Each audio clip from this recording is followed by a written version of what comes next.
inyigisho zerekeye ijanabutumwa, intahe z'abitavye hamwe n'amasengesho ivyo vyaranze koraniro Finishers Student Conference no mwaka w'2026 yateguwe n'ishirahamwe Rukristo Channel of Blessings Initiative CBI mu mpfunyapfunyo igenekerezo rya 9 na 10 mu Kakaro uno mwaka i Bujumbura.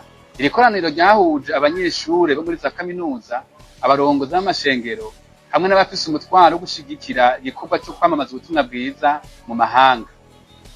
Norobert Kwizera, umurongozi wa CBI, avuga intumbero y'iri koraniro.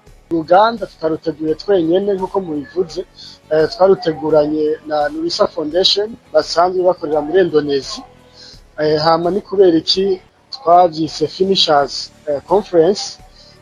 Si ikintu gishasha tuzanye, ariko abaturiko turakorana nabo nibo basanzwe batunganyira Uganda mu bihugu bitandukanye. Rero kuri iyi nshuro wabereye mu Burundi. Kubera iki bitwa Finishers Student, nuko twizigira yuko abanyeshure ari umutima w'ikanguro.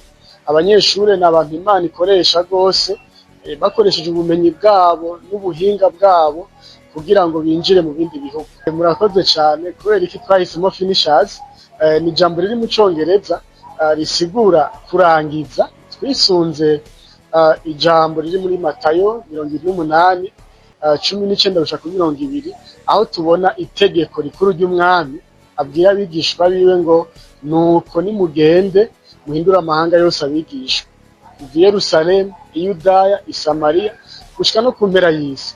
Aho rero tubona ko Yesu yasigiye intumwa igikorwa ngo ziheraheze igikorwa yatanguye. Izo ntumwa rero zagisigiye ishengero aribo twebwe. Rero natwe turi babandi bariko baraheraheza igikorwa cy'umwami. Turavye abo twatumiye ico twiteze, kuko ntitwatumiye abanyeshure gusa, kuko basanzwe bafise amashengero babarizwamo kandi barafise n'abarongozi barongoye amashengero. Rero twaratumiye abarongozi b'amashengero n'abanyeshure ba kaminuza. Inyuma y'ibi twiteze iki? Twiteze yuko ishengero ry'u Burundi rizotahura umutima w'Imana ku mahanga, abatarumva ubutumwa bwiza, hama hakabaho gukanguka vy'ukuri. Kandi twiteze yuko ubwo rwaruka ruriko rurakura bazoba abantu biyegurira Imana vy'ukuri, aho bashobora gutanga ubumenyi bwabo, abizi vy'amategeko, abizi vy'ubwubatsi, bashobora kuvuga ati ndumva ko ibintu ntavyize gusa ngo nce amafaranga, ariko navyize kubw'icubahiro c'Imana. Rero ikintu kirengeye ibindi twiteze nuko Imana izokora ku mitima yabo, ikabarongora ingene umwe wese akwiye gukorana n'Imana muri kino gikorwa.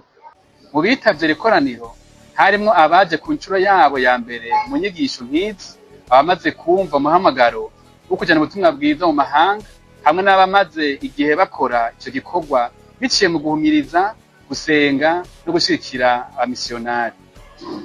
Ange Diera Akimana avuga ico yungukiye muri iri koraniro yitavye bwa mbere. Jackson Mandela avuga icatumye afata ingingo yo kwitanga mu gikorwa co kwamamaza ubutumwa bwiza. Avuga ko kugira ngo uwo mutima ndawuronke, ndibuka wari umunsi umwe ndi mu nyigisho za sesangura, ndiko ndigishwa n'uwo bitwa Norbert, ariko aranyigisha ku bijanye na sesangura. Ico gihe ndiko ndiga bariko baratwigisha ku bijanye na sesangura, by'ukuri nari nsanzwe mvuga ubutumwa bwiza mu mashure no mu mashengero, mugabo bariko baratwigisha naratahuye aho umutima w'Imana uri kwari ku mahanga. Majije kumva ko hari abantu barinda bavuka bakarinda bapfa basaza batazi igitabo Bibiliya kibaho, meme batazi ko na Kristo abaho. Ca numva nkozwe ko ku mutima, nanje ndumva ko by'ukuri noba mu bashobora bogenda gushikira abo bantu. Fabrice Imerusabe avuga akamaro k'inyigisho sesangura zerekeye igikorwa cyo kwamamaza ubutumwa bwiza mu mahanga. Mu gusoza iri koraniro, umurongozi wa CBI yibukije ko ishengero rifise uruhara ntasubirizwa mu gushitsa itegeko rikuru rya Yesu Kristo ryo gushikana ubutumwa bwiza mu mahanga yose.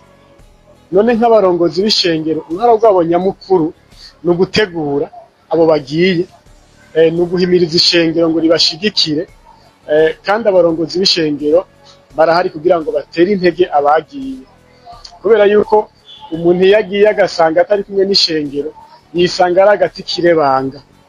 Rero umurongozi w'ishengero afite uruhara runini muri kino gikorwa rwo gutegura, kurungika no gushigikira uwagiye akoranye n'ishengero.